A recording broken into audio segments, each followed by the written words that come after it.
Assalamualaikum warahmatullahi wabarakatuh. Perkenalkan, nama saya Sita Alfianisa dari kelas 3C dengan NIM 66612 Di sini saya akan menjelaskan mengenai analisis strategi Universitas Sultan Ageng Tirtayasa, yang dimana dalam video ini saya akan menganalisis visi, misi, tujuan sasaran, serta faktor internal dan eksternal Universitas Sultan Ageng Tirtayasa. Baik, yang pertama itu saya akan menjelaskan mengenai visi Untirta, yaitu visi Untirta adalah menjadi perguruan tinggi yang sehat, terintegrasi, cerdas, dan ramah lingkungan, atau dikenal dengan prinsip Hits and Green, yaitu dengan menuju PTN berbadan hukum yang unggul, berkarakter, dan berdaya saing global pada tahun 2030. Dalam visi ini menekankan kesejahteraan sivitas akademika, integrasi sistem akademik dan administrasi, kecerdasan inovatif, serta keberlanjutan lingkungan. Kekuatan visi ini yaitu jenis dan imperatif, yang dimana karena ambisius maka pencapaian visi ini itu perlu indikator kuantitatif yang terukur. Lalu selanjutnya itu ada misi Untirta. Misi Untirta ini berfokus pada 3, yaitu pendidikan yang pertama, yang dimana meningkatkan kualitas dan daya saing lulusan. Lalu yang kedua itu penelitian dan pengabdian masyarakat, yaitu mendorong inovasi berbasis kebutuhan nyata. Yang terakhir itu ada tata kelola, di mana meningkatkan manajemen yang efektif dan ramah lingkungan sesuai dengan prinsip Hits and Green. Di setiap misi ini tuh kuat karena relevan dengan kebutuhan global dan lokal, tetapi tantangannya itu yaitu ketersediaan sumber daya, koordinasi antar unit, dan juga konsistensi implementasi digital.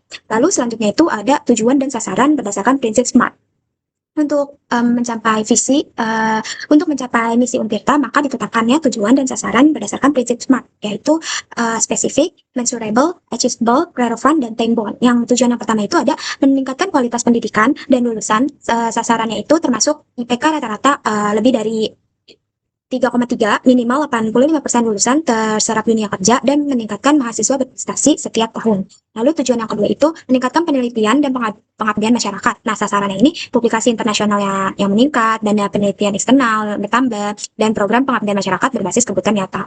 Lalu untuk tujuan yang ketiga itu meningkatkan tata kelola sesuai Hits and Green, yang dimana sasarannya itu digitalisasi unit, kurang lebih 90%, akreditas unggul, kurang lebih 80%, program studi, pengurangan konsumsi energi, lebih dari 20%, serta peningkatan harian hijau lebih dari 50%. Nah, analisis ini tuh menunjukkan tujuan yang realistis, terukur, dan juga relevan. Namun tuh membutuhkan monitoring yang berkala dan strategi implementasi yang matang.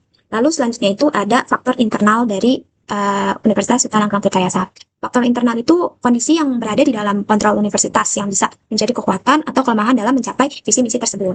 Yang pertama itu ada kekuatannya. Yang pertama ada sumber daya yang berkualitas dan berpengalaman, yang dimana dosen dan tenaga pendidik Untirta memiliki kualifikasi tinggi, berpengalaman penelitian, dan kemampuan mengajar yang memadai. Hal ini didukung terciptanya lulusan unggul dan penelitian yang berkualitas. Lalu yang kedua itu ada infrastruktur pendukung pendidikan dan penelitian, yang dimana fasilitas laboratorium, perpustakaan, ruang kelas, dan sarana digital memadai untuk mendukung kegiatan akademik. Lalu yang ketiga itu ada budaya kampus yang inovatif, yaitu sivitas akademika terbiasa berkolaborasi dan berinovasi yang membantu mendorong penelitian dan program pengabdian masyarakat yang relevan. Selain kelebihan, di faktor internal ini juga ada kelemahannya, yaitu yang pertama itu ada digitalisasi manajemen yang belum merata, di mana beberapa unit kerja masih menggunakan sistem manual, sehingga proses administrasi dan monitoring itu menjadi kurang efisien. Lalu yang kedua itu ada kolaborasi lintas program studi rendah, yang dimana kurangnya integritas antar program studi menghambat penelitian interdisipliner dan inovasi pengabdian masyarakat. Lalu yang ketiga itu ada keterbatasan pendanaan fasilitas tertentu,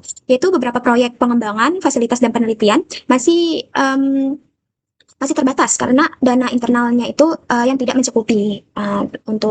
Untuk faktor internal ini tuh menunjukkan kekuatan Universitas Sultan Ageng Tirtayasa dalam sumber dayanya, fasilitas, dan budaya inovatif. Namun tantangannya pun juga ada, yaitu di mana digitalisasi, kolaborasi antar program studi, dan keterbatasan dana. Untuk itu, penguatan koordinasi internal dan perencanaan sumber daya itu menjadi kunci keberhasilan dari faktor internal. Selain faktor internal juga ada faktor eksternal, yaitu di mana kondisi di luar universitas yang tidak bisa dikontrol sepenuhnya, namun dapat dimanfaatkan sebagai peluang atau menjadi ancaman juga. Yang pertama itu ada dukungan pemerintah untuk PTN berbadan hukum yang memberikan fleksibilitas dalam pengelolaan akademik dan keuangan. Lalu ada tren global Green Campus dan inovasi pendidikan, yang dimana memberikan kesempatan untuk mengembangkan program Hits and Green secara inovatif, menarik mahasiswa, dan membangun reputasi internal. Lalu yang ketiga itu ada kemitraan dengan industri dan lembaga internasional, membuka akses penelitian kolaboratif, magang mahasiswa, dan pendanaan tambahan. Tadi itu adalah peluang, dan sekarang itu akan saya jelaskan mengenai ancamannya, yaitu persaingan dengan PTN lain, yang dimana dalam menarik mahasiswa unggul, lalu dosen yang berkualitas, dan dana penelitian, serta persaingan yang cukup kuat.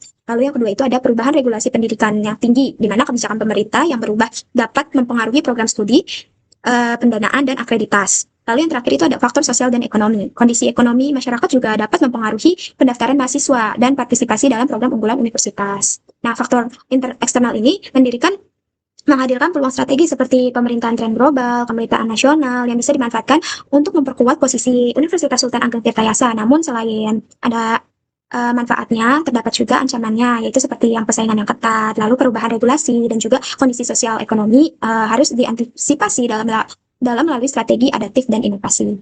Maka kesimpulan yang dapat disimpulkan yaitu berdasarkan analisis Universitas Sultan Ageng Tirtayasa memiliki fondasi yang kuat dengan visi dan misi yang jelas, tujuan smart, serta sumber daya manusia dan infrastruktur yang mendukung. Tantangannya juga ada seperti digitalisasi, kolaborasi lintas program studi, dan juga keterbatasan pendanaan yang harus diantisipasi. Di sisi lain, dukungan pemerintah, tren global Green Campus, dan kemitraan internasional menjadi peluang strategi. Dengan strategi yang tepat, universitas siap menjadi universitas yang unggul, inovatif, berkarakter, dan ramah lingkungan, serta berdaya saing global pada tahun 2023. Sekian dari penjelasan yang dapat saya sampaikan. Kurang lebihnya mohon maaf. Wassalamualaikum warahmatullahi wabarakatuh.